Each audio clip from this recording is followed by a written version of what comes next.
Good evening. It is Thursday night. It's come up to 6 o'clock. And, as Arsenal fans now call it, it is match day. Hey, early ones in there. It's Thursday night. It's match day for Arsenal fans. And this is XS Manchester with the full-time Devils takeover. Every Thursday they come in, we invade the studio, the flags are up, the shirts are everywhere, and they bring along two absolute legends to talk all things Manchester United. And this week we've got Gaz over there. Hiya. How you doing, Gaz? You all right? I'm good, mate. And then Webby. Good evening, Joe. Webby, how was your international, your break? Needed. Needed. Was it well needed? You're well rested? Yes. You ready to talk things all United? Of course. One of the big stories today, which we'll talk about straight from the off, is the transfer window is now going to be closed on the Thursday before the start of the season, which we discussed a lot on previous episodes, like should it be the case? And, you know, we asked for it. Well, some people asked for it. Some people completely disagree with it. But we've thrown it out there. The sort of UEFA, I think it's FA actually, have come back and said, all right, that's going to happen. The Thursday before the start of the season is going to be the time when the transfer deadline will shut. So now, as football fans, we got what we asked for in a certain way. Some people asked for it. So, Gaz, what do you make of the whole thing? To be honest, I've not spoke to anyone, and I can't really think of anyone who would be against the idea, apart from maybe Jim White, 'cause he's lost a fortnight's work. But you know, I'm all for it. I know that English fans are for it. I think the whole spectacle of deadline day has got a bit cringe now. It's got a bit stale. You can still have a little bit of excitement, and you can still have your deadline day, you know, where you're checking your phone during work. I kind of get why that's a bit exciting, but you know, shutting at midnight and just absolute chaos, which a lot of the time, United included, equal clubs overspending on players because they needed to get it in before then. Feel like if we know it's going to be over before the season finishes, then everyone knows where they stand, and there's not going to be confusion where you've got players who are cup tied and things like that, and players who are playing for one club even though they could be playing for another club in a week's time. It just makes sense. The only worry, of course, is that it's not the case with every other country in the world at the minute, or in Europe, should I say. So potentially, you'll have to correct me if I'm wrong here, but does it mean that Spain could have a bit longer to buy players than we do? They do. Their transfer deadline will remain the same as what it was for them this year. So they potentially have another couple of weeks to come in and to swoop Premier League players away from their clubs, leaving Premier League clubs. Well, I tell you what, exactly, you know? and this is a problem, because you have many players in England who dream of playing for Real Madrid and Barcelona and things like that. What actually happens if they push a move after our deadline is shut? Like, that's because we're still allowed to sell players after our deadline shut. So, you know, it could leave us in a bit of a problem. Webby, what do you make of the whole thing? I think it's perfectly right what they've done. I don't look at the Chamberlain thing. Now, he's a professional, but who would have think he could have thought, knew he was signing for Liverpool, didn't do anything against him. Now he plays for him. Now, what happens if he would have scored an own goal in that match? People say, hang on a minute. You know, I'm glad it happens, because I hate seeing that, like you're saying, it gets all blown out proportion, everything. Let's get it done before the season starts. You've got enough time to pick your players and try and get them. So I'm happy with it. But like, obviously what Gaz said about the Spain thing, you know, but there's no money in Spain anymore. But you know what I mean? Yeah. All right, let's just say no, there's not. Obviously, the Beckham for the player, it's the Beckham. They call it the Beckham tax, don't they? Yeah. And a lot of players aren't going there like they used to do. You know. So say a PSG then, because France will obviously still be able. A PSG coming for David De Gea, and they offer an unbelievable amount of money for him.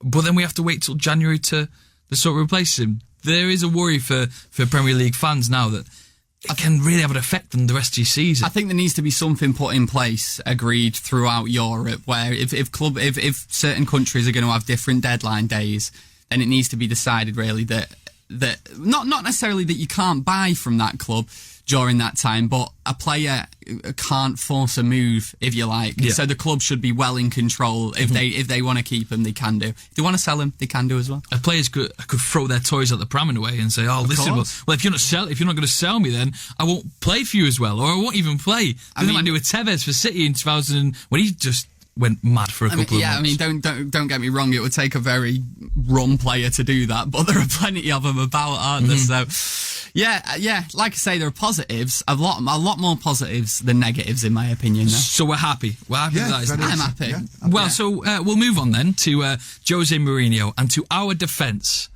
Mourinho's came out, not today, I think it was yesterday, and he came out with high praise for a man who we may have written off in the past, a man that we may have ridiculed, a man who likes to use his head on the ground, a man called Phil Jones. Oh, right. The many faces of Phil Jones. But a player we may have written off in the past as being just one of those who couldn't cut it, has now come back and is having this resurgence of actually great form for United and for his country as well. I don't know if you've watched the England games, but he did pretty well for England. I did not watch the England games. But I read it somewhere. And Mourinho's come out and said he's perfect, he's great.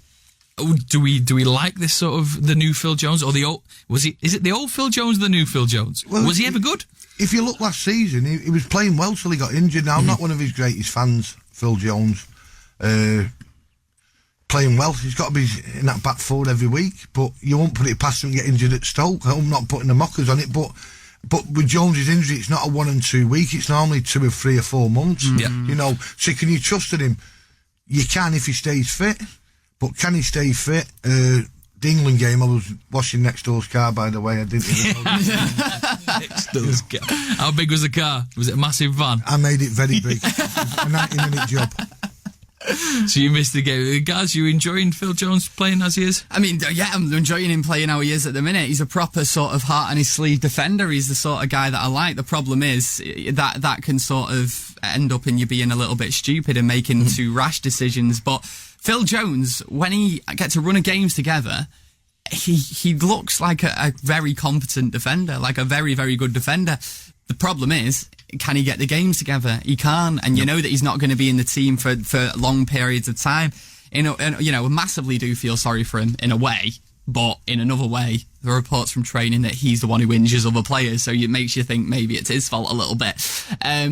But when he gets the games, he's great. It's just getting him them games, and if he can carry on all this season fit, I think he'll have a great season. I really, really do. So I'm going to put you as Jose Mourinho for the next 5 minutes. Is that all right with you guys? It's fine, mate. You do think you are the special one? Well, he's better looking than me, but I'll take just it. by a bit. You are going to put out your back four or a back three, whatever you want to do. You're going to build the United defence for us now, and everyone is fit. Everyone in the United squad is fit for you to pick. It's a big game. Who are you going to go for? I think there's two that have to go in there that everyone will probably agree on, and that's Bailey and Valencia. Yep. Valencia, of course, player of the season last year. Bailey looked an animal as well. Now, alongside him this is where Jose, I think himself, is where his opinion differs from the fans, because he seems to love Darmian at left back. I don't like Darmian at left back. I don't think he's a bad player, but I don't like him at left back. Yeah. He goes down the wing and he always has to cut back on his right foot, and it's just like, ugh, everyone's going to be able to see what you're doing very, very soon. But, I mean, I still like Luke Shaw. We've not seen enough of him for a long periods of time to see whether he is actually the real deal. Mm-hmm.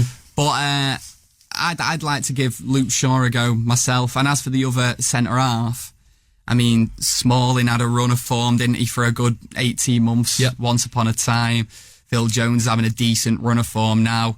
And Lindelof is sort of an unknown quantity, really, for us. And I've seen Phil Jones and Chris Smalling be so calamitous in the past that I don't think I'd rely on either. So I think I'd stick Lindelof in there. Just to see how he is. He might be worse than both of those. You stick Lindelof in there? I'd stick Lindelof in. You've ruined my next question. My next question was going to be, what do we do with Lindelof? No, sorry. I'll put Rojo in there, actually. He's been injured for so long that you forget about him. Yeah, you do forget. I think Rojo above Lindelof. Basically, obviously, Valencia right back, Bailey. You've got to go with Jones at the moment. And Shaw, if he gets a good run, there'd be nothing better. Before he broke his leg, we looked so balanced. Darmian on the right, Shaw on the left. We was a balanced team, and once he went out, he got the bad injury in PSV. I was there that night. It was horrific. But, like you're saying with Gaz, Darmian, I felt sorry for him. He played at left back at Arsenal, and we didn't see him for a few months. And you know what he's going to do? He can only do it one way. He's got to turn inside all the time. Yeah. But defensive-wise, I think he's spot on. you know, but he doesn't seem to have got a look in this year. Now, Lindelof will play against Burton at home, knocking bet. I've seen him for Sweden, he looks comfortable.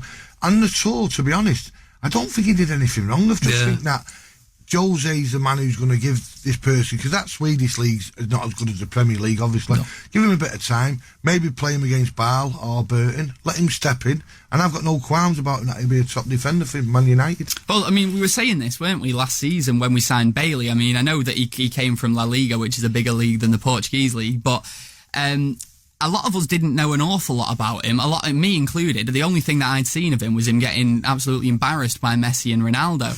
And so you sort of think, you know, I know that they are the two best players ever in football, but, you know, it put worries in your head. And then as soon as you saw him, he looked unbelievable. Could be the case for Lindelof, could be the complete opposite. We just don't know. We don't know yet. And part of Mourinho's game is when he goes against a big opposition. I'm not saying he's going to do this, but we might get 1 goal, 2 goals up. And he often likes to shut up shop. Would you be confident that the United squad that we got, the defence would be able to hold the biggest attacks in the Premier League, and then going on to the biggest attacks in the Champions League? Look at what he did with Inter Milan that time against Barcelona. He literally got the goals that he needed, and then he just closed the door and didn't let them in. Have we got a United squad who can do that against the biggest? I'm never confident doing that ever. Like, even under Ferguson, at very rare occasions that it did happen where he would shut up shop. I think in the Premier League as well, against Premier League teams, some of those players, they just seem to give a little bit more, and, you know, you get sort of there are so many different ways that we can play. There's a lot of long balls going on, and all it takes is a big man up front, and they've potentially got a goal. So, yeah, I don't really like that style of thinking, but I know it's probably what Jose is going to do in a couple of games. And no, I'm not fully confident in our defence. But the only thing that's sort of the reason why I've not really gone on about it too much, about how the lack of confidence I have in the defence, is the next best team in the league, or potentially a similar ability or better, are City, and I think we've got a better defence than City. So, you know, I think in a weird way we've got one of the best defences in the league, but I don't rate it. That is bizarre. It's very bizarre. I just think this season in the Premier League, if you actually look at the top teams, Webby will probably agree. Do you think any of them really have a great defence? Have a good defence even? Mm-hmm. It's true. Well, if you look at it now, obviously Liverpool would try to get Van Dijk, last player. I wish we would have got him. You know, I've seen him at Celtic, seen enough at Celtic, and people say, well, it's only in the Scottish League, but the guy's class. Yeah. And he won't be at Southampton. That's no disrespect to Southampton in January. He will be gone. Now, on your question, Joe, I think that we have got the players who can shut up shop in the Premier League. Now, the Champions Leagues are different. You're coming up against better players. You know, I look at the kid who's just signed for PSV, you know, and look at the players they've got there. They frighten me. Now, they never won the French League last year. Obviously, Monaco won it by 5 or 7 points, whatever it was, which should never happen for the money days. I know money doesn't buy you, but when you're in a poor league and there's 2 or 3 teams going for it, they should win it. Now, I really fancy them to do something in the Champions League this year. I really do. I really do fancy them. So, what is your opinion? 0345 111 7625. 0345 111 7625. Get in touch, give us a call. I've got a wave here. Can I ask the listeners, just dead quick, if anyone's actually seen Lindelof and can put a bit of confidence in me from how he played last season, please tell me about it, because I'm not going to lie. I'm not going to be one of them who says, who's seen a 10-minute YouTube highlight video and says that he's seen him play loads. I don't watch the Portuguese. Do you want to read out the phone number in a sexy way? I can read my handwriting. I don't know how to remember it. Pass it over it.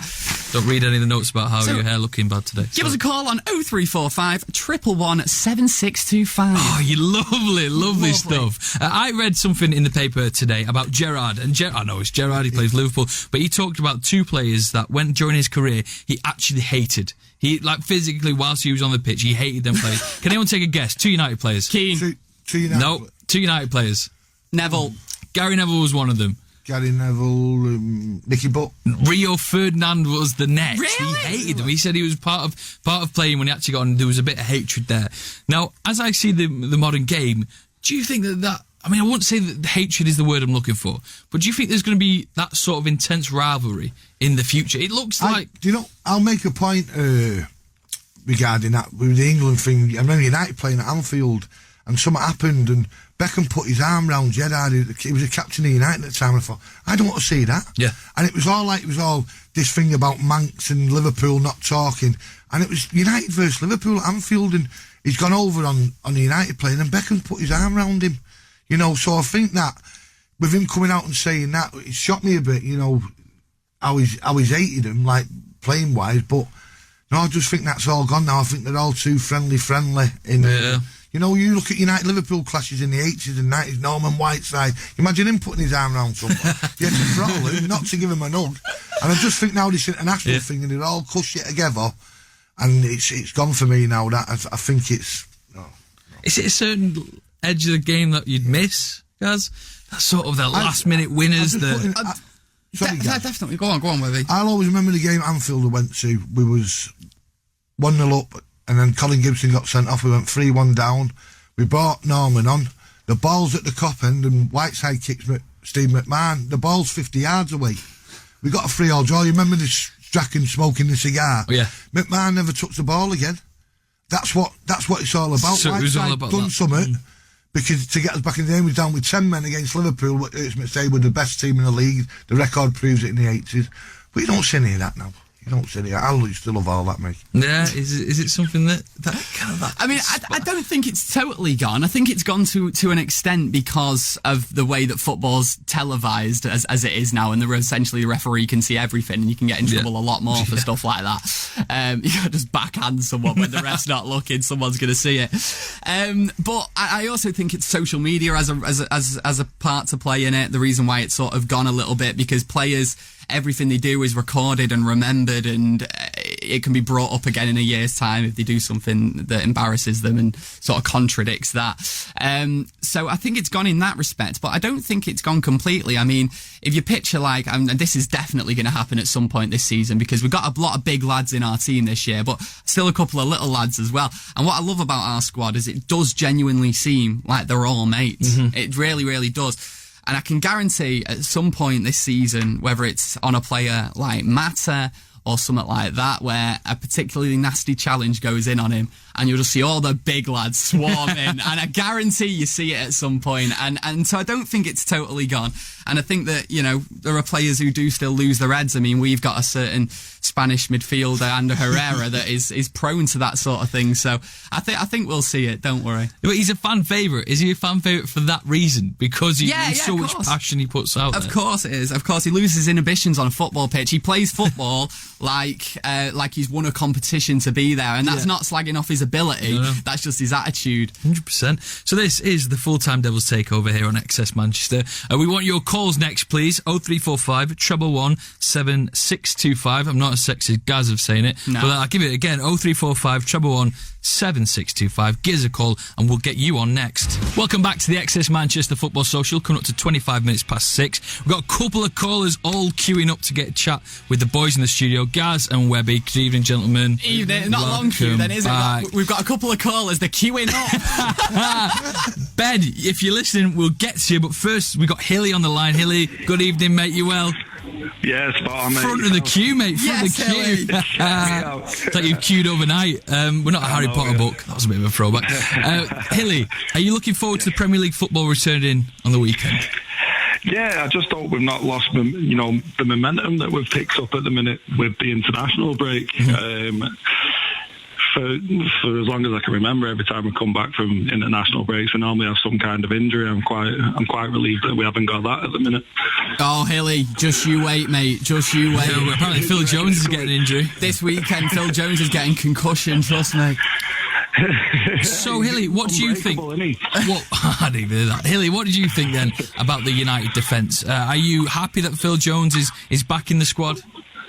I am, because he's not done anything to make us dislike the fact that he's back in the squad. He's proven himself at the minute, and while he's having this run, I think it's best that we stick with him.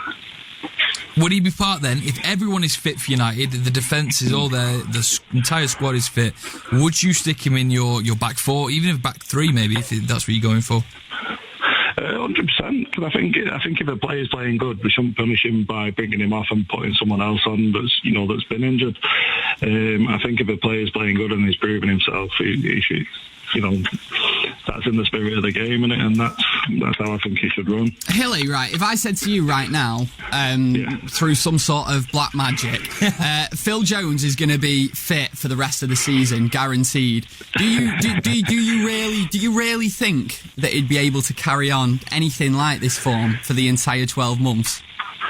I don't see why not. I mean, I'm used to seeing him in the under-23s, to be honest, but I think if he can carry on the way that he is doing, there'd be no reason to actually pull him out of the squad.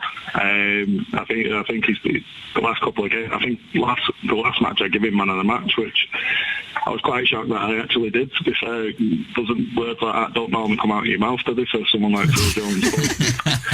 It's like when Ashley Young was player of the season a couple of years ago. That's bad. Oh, mate, I've deleted that from memory. Hilly, we were discussing earlier the sort of rivalry between the clubs and that sort of passion that you used to see on the pitch. Do you think that's gone? Do you miss it? With Webby on this one. I don't want to see players putting their arms around players, helping them up. If you put a player on the floor, walk away from him. I don't want to see that. You want to hate the teams that you're playing against. That's the rivalry, and that's where you get the crowds up on the feet. You know, you've got something to play for. Like back in the United against Arsenal days, like you loved that rivalry.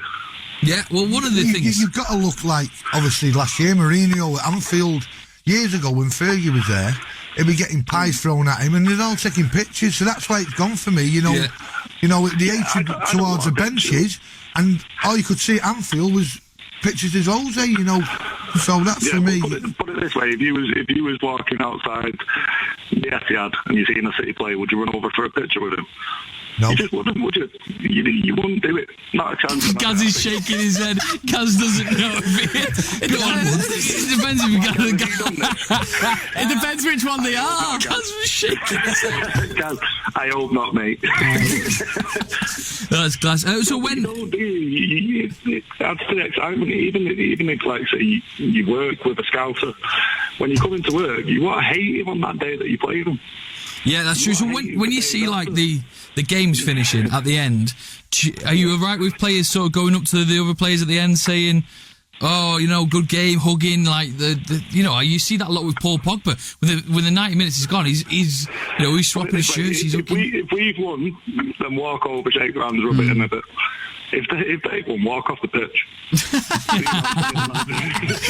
Hilly, you're just the biggest sore loser in the world, mate. You should hate losing against teams like that. Yeah, I know what you're saying. But when it's to the football, doesn't it? Yeah. When it's sort of like, you know, a nice game, a nice fair enough game, you know, I get what it's fine, you know, Pogba doing his thing. But when it's like a very heated affair, I don't think we'll see it during that. No, Haley, how do you feel about the weekend then? Do you think? Can you give us a little prediction? I think we're going to have to get used to teams sitting back and back in the bus at the minute. So it'd be good practice. Trying to break a team down. Would you take a draw, Hilly? No, shut up. That's the right answer. That was the right answer. That was the one I was hoping for. Hilly, thank you very much for your call, mate. Enjoy the game of the weekend. And will do. And love it. Tuesday first, though, aren't we? I don't think he knows that we've got Stoke on. It's this weekend. We've got Stoke on Saturday, Hilly. Hilly, it's this weekend. Yeah, I'm at work. I'm all mixed up with my days. Don't wait till Tuesday, please. Get the game on the weekend. Enjoy it, mate. Have a lovely night, pal. We've got Tuesday first. And we've got also Ben on the phone. Ben, how are you doing, Ben? You okay? Hi there, yeah, very well, you? Welcome to the Full-Time Devils takeover. You wanted to talk about rivalry. Yeah, I like what the guys are talking about, but I think it's gone completely in different ways from the game. Yeah. So I think everything about the refing of the game's changed completely, and you don't see the tackles. So I grew up with Roy Keane coming in, Paul Scholes, people like that. And you don't see it. So there's no sort of bite in the game, and whenever there is, a referee takes it out quite quickly. And I just wondered what the guys thought. We've got Man City against Liverpool this weekend, and who you could see a potential rivalry with. I think we're more likely to see it with Liverpool. and Jordan, like someone like Jordan Henderson, because there's not as much mix in terms of the Spanish link and stuff like that. Whereas City, you've got Pep, and he's a bit soft, and I think Klopp will go for it a bit more. So I just thought what you guys thought, really. That's a good question. Yeah. Well, to be honest, I think you made a good point about the referee in there, because where is the line between showing passion and just idiocy? It's a line that a player like Ander Herrera, I think, toes all the time. Like sometimes you're like, yes, that's a big hard tackle, but then other times you're just like, that's just stupid. It's like what Ben said then. Obviously, he was brought up on Roy Keane, and he said Paul Scholes. I was brought up on Remy Moses and Norman Whiteside, and those boys could play and could tackle. Now the players are scared of going in because you're getting a stupid booking, then you're off. I remember Remy Moses at Highbury one day, and he hit that Paul Davis and he broke his leg. No, you couldn't get away with that now. You get a 10-match ban. Well, so you shouldn't be able to. No, though. but it's a fair tackle. It's an hard tackle. It was a man's game. Fair enough. It's a fair 50-50 tackle. He ends up breaking his leg. Yeah. Nothing in the pavement, because obviously it wasn't as big as it was nowadays. But for me, it's gone. And players are too scared now. Like you're saying, Herrera done. Remember when he gets sent off at Burnley? The second one he slipped. Oh, God. But he done a stupid tackle to get a booking. Yeah. So you're always on that tightrope. And the referees, and if a referee doesn't spot it, one of the 150 cameras in the stadium spots it, and then you get banned anyway. Like the kid at Newcastle against West Ham, the elbow, the ref didn't see it. Yeah, he's got a 3-match ban now, so you can't get away with it either way. The referees do miss a lot of him. I do feel sorry for him, but if the ref miss you, the camera will get knocked. The only thing I hope, and this because it's something that we obviously don't know whether it's happening with the sizes of the grounds and and TV camera stuff, is I hope that they're both verbally slagging each other off. I hope both teams are like verbally going at each other all the time still. I'm not sure if they are, maybe they're all mates, but I hope when Pogba's hugging people before and after the game, he's not being nice to him, he's just saying horrible stuff like, you're rubbish. They do that thing 3-0 today. They put the hands over the mouth, don't they? I would love it to go, you're absolutely rubbish, you're an absolute melon. You bring up a question there, Ben, that I'd like to ask the guys and yourself as well. We've had a lot of rivalries in the past, and who is our biggest nemesis this year? Not nemesis. Who's our biggest rival? Is it City? Is it Liverpool? Rival what for the league this season? As in like the ones that you just want to get stuck into, the ones that you've got to beat. Always Liverpool in my Is it always? Well, to the day ago, Liverpool. Yeah. City, you know, I was saying to Gaz before, I didn't like City when they had no money and they were rubbish. There was never the biggest rival for me is Liverpool. It always will be. If you ask a Liverpool fan the same question, he won't tell you Everton. Yeah. He'll tell you Manchester United. That is the biggest game in the Premiership history. United could be bottom of the league and Liverpool be the second bottom. It's still the biggest game at Anfield and at Old Trafford in my eyes. I don't know the other fans. A lot of people say I don't like City, but the biggest rivals for me were Liverpool all the time. Mm-hmm. Ben, who's your biggest rivalry this year then? So yeah, I think definitely Liverpool for me always. I hate Liverpool, and Good same luck. as Webby there. I've never really been that fussed about City, to be honest. But I think it'd be a different question if you ask Jose and the team. I think it'll be Chelsea. When you get beat 4-0 and Antonio Conte starts cheering up the crowd, I think that's added a massive thing with Mourinho, where he used to have it with Pep. I think you'll see it with Conte. How brilliant would it be if we bashed them more than 4-0? How brilliant would it be? Because Jose would have his top off, the trousers would be gone, he'd be in his kecks running around the pitch. Well, we had... Was it a draw or a win where he tapped the badge last year, and that was like a small sign of things to come. I think where he's just tapped the badge to show that he's on United's side. Yeah, the game after the Chelsea beat us 4-0, we played at home and we'd won and he tapped the badge. Jose knows what United's all about. He should have been there 3 years ago. He's the top man. He knows how big United is. He's the biggest club he'll ever manage. And he loves it, and if he stays there for 10 years, I'd absolutely love it, because he's going to get us back where we belong. Indeed. Ben, thank you very much for your call tonight. We've got Stephen on the phone, and Stephen, I'll throw the same question to you. This season, when you look at this fixtures, who do you see as the biggest rival for United? It's me, you muppet. Oh, is it Alson? Oh, is it Stephen? It's Alson. Oh, it's Alson. It's Alson. I just was told Stephen on the line one, and I didn't know it was Alson. Sorry, Stephen. I never call you Stephen in my life.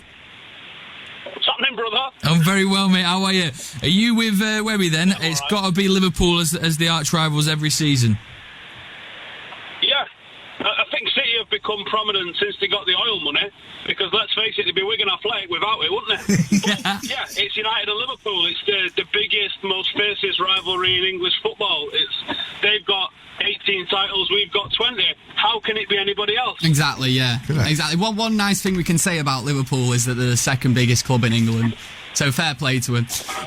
Steve, can I ask you this, right? Because it's something that Ben mentioned before and we didn't even touch on, but are there any individuals in City and Liverpool's team that just stand out as a real sort of enemy for us? Because I don't think that there are in the same way that there was, 10 years ago. Years ago, you used to have Souness. Yeah, I remember Vieira and Arsenal as well. Gerrard was always Gerrard, there. I don't know really. Is it the way it's gone because I don't know. It's hard, but years ago with Souness, you had Dalglish, Rush, you can keep going. But here's the thing, though. What Webber's just saying then, every player you've described is good. Is that the problem? No, it is that the problem? None of them are any good. I'll always remember, if you look at away fan, when you teams come to Old Trafford and United and we go away, we boo that player because he's their best player. We fear that player. Yeah. I remember Pires coming to Old Trafford, every time he got the ball. When it's Bellamy. Bellamy was the difference. He wasn't that good. He was just hanging. So you ever look at a team sheet then of a rival club and just think to yourself, I don't like that guy? Yeah, all the time.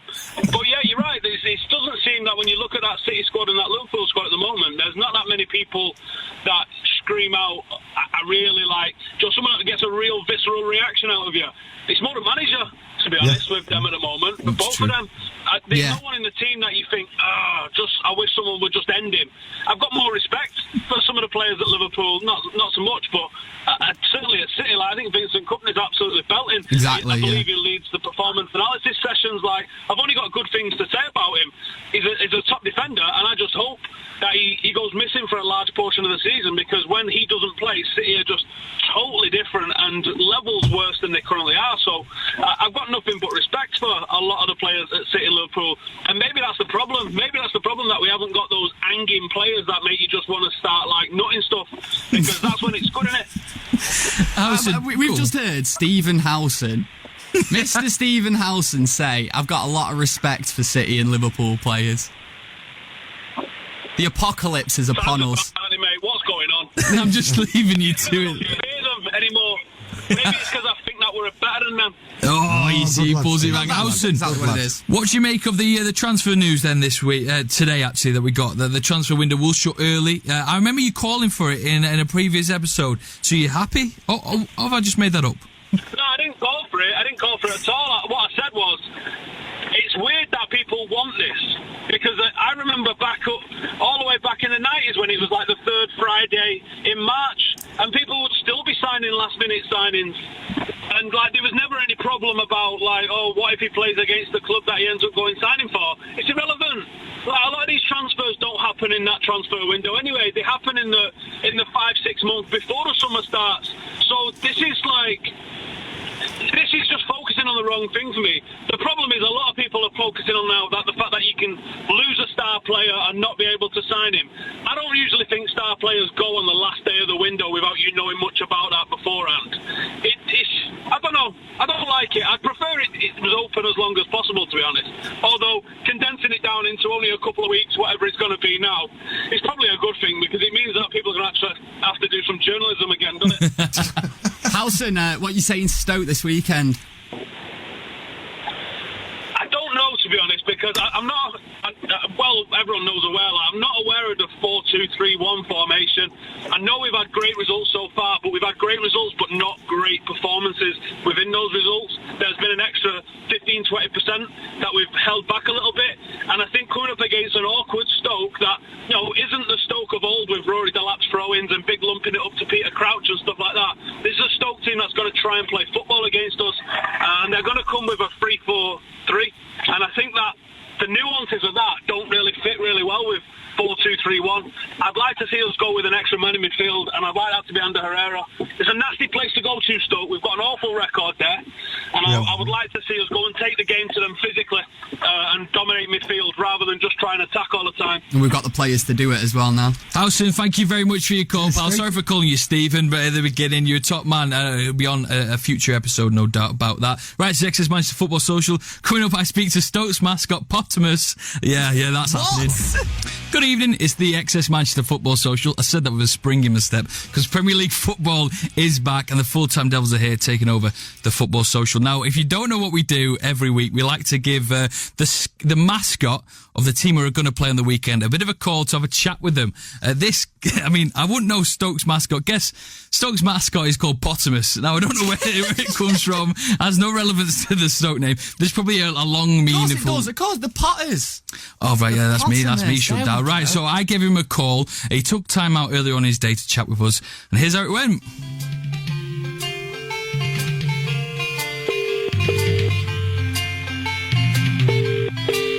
Hello, is that Potamus? It is Potamus. How you doing, Potamus? You okay? I'm very well, thank you. How are you? Yeah, I'm very, very well. So, obviously, we're speaking to you today because you'll be the sort of Stoke mascot in United's fixture on the weekend. But we want to know a bit more about you. Was it always something you aspired to be as a child, the mascot for Stoke? You know, there are some things that people, end up falling into. There are some people who end up in family businesses, and I just thought to myself, how can I properly utilise my skills? I ended up going to the careers officer, and I said, I'm very persuadable. I don't want to spend my entire life working in a casino. And he said, Potamus is for you. What's it like then on the weekends when you're there with the Potamus and all the kids are chanting your name? Do you love it? There's nothing greater in life. Believe me, and I've had 2 girlfriends, and nothing came close to how I feel when I am the Potamus. When you see the fixture list, do you have any rival mascots? The people that you don't get along with? It's like an unspoken bond. No other magician would say, I hate those other magicians. And I wouldn't say I hate any other mascots, but stay off my turf. I've got one more question for you, Potamus. What happens if you need the toilet during a game? My predecessor would have said otherwise, and as I found out on my first day, that is definitely what he used to do. But I just found that if I end up not drinking for 6 hours beforehand, although I'll be very dizzy by the end, I've ultimately done whoever takes over as Potamus, presumably my child, I've done him a favour. Potamus, Stoke against United, can you give us a quick prediction maybe? I would say that if Manchester United think that we're going to beat the Titans at Stoke, they've got another thing coming. It's 9-0. Oh, 9-0. Well, thank you very much, Potamus, for your time. Have a lovely day. You as well, Joe. I'll speak to you again. I'm not having that. I'm not having that. What do you mean? That's definitely you doing I couldn't do that, could I? Over-exaggerated Stoke accent. Thank you. Stoke, I can't do Stoke. Thank you very much to Potamus there for giving your time to Access Manchester Full-Time Devils. You think it's going to be 9-0? I'm done. I'm speechless for the first time in my life. I don't know what to say. We'll start with a feature we do every week where someone brings a positive story, and we'll let you settle down for a second with me. Nice one. What is this week's nice one? This week's nice one, should I say, is all the news about Ed Woodward, the man with the most ridiculous name in the world. I mean, who calls the child Edward when their surname is Woodward? They call them Edward Woodward. He's got on the board. What is it? What's his official title? He's got on the board of UEFA in some sort of way. But it's always good to have United names involved with that because it means that we can cheat our way to the Champions League. I have no doubt that is what all the City fans and the tinfoil hats are all saying now. We've got David Gill involved in some respects, and now we've got Ed Woodward. So hopefully a few backhands can go on. He's been appointed in the UEFA Professional Football Strategy Council. Look, you can tell I'm scraping the barrel for stuff when it's international break, can't you? Hey, I tell you what, it's an actual nice one. Forget Ed Woodward. No one got injured on international break. Yeah, well, and also Mourinho has joined Matta's pledge as well to give him 1% grassroots. Good. There's a lot of stuff. But Webby, get some off your chest for us. England, the English football team. Yeah, it's mad. I'll get it off my chest. You look at over the years, you've had great captains, Bobby Moore, Brian Robson. You'll always remember the picture of Terry Butcher in Rome losing half a pint of blood. Jordan Henderson, captain of your international team. Call the police. Absolutely. And then you've got Rashford apparently give the goal away. They was booing him. 50 minutes later, he's the best thing since sliced bread. Yeah. Wembley's half empty. Let's call it a day. England won one trophy in over 100 years. The country build up, think they're going to do something and let them down. So the England football team, rubbish. Look, I'm going to be honest, right? I don't think this applies to Mancunian England fans, but England fans, some of them are just thick. Like they really are. I mean, but it's like they're not surprised. I don't understand why they're so surprised every time they get knocked out of an international tournament when they do the same thing to every single young English player that comes through. Rashford makes a mistake and gets booed by his own fans. Right. His own fans. And it's like, do they not realise why the players might not be putting everything into England? Why they might not love playing for their country as some of the players in the past are? Genuinely thick, mate. Well, that was the international break, but there's some positives. David De Gea did a perfect performance for Spain. Lukaku scored a hat-trick, and the winner makes Belgium into the first European team into the World Cup qualifiers. You can spin it a different way, but then you can watch an England game, and that can just drain the life right out of you, can't it? So let's move on then to the weekend, because the Premier League is back, and we can forget all of that and concentrate on Stoke. Howson brought up earlier that our track record against Stoke isn't exactly the best. But this is a different United, Gaz, and you're hoping that track record can sort of, be pushed to one side and United get 3 points. Mate, we're a team of beasts, that's all we are. Team of animals. So you're confident? I'm confident, mate, and I am confident. I feel like we can take Stoke on, but it's one of those grounds in it where literally anything can happen. I'm not saying I'd take a draw, because I'd never say that, but if we were to draw this weekend, but play quite well, and it was something like it was a bit of bad luck maybe. Mm-hmm. Then I wouldn't be massively concerned. But I feel like Stoke maybe. I mean, what signings did they make over the summer? I can't imagine they're an awful lot stronger than they were last year. I feel like the kid who scored against Arsenal, and they got him on loan from somewhere. Oh, I don't know. Yeah, mate, I don't watch Stoke. I don't watch Arsenal. I watched that game. It wasn't a great game. Arsenal should have won.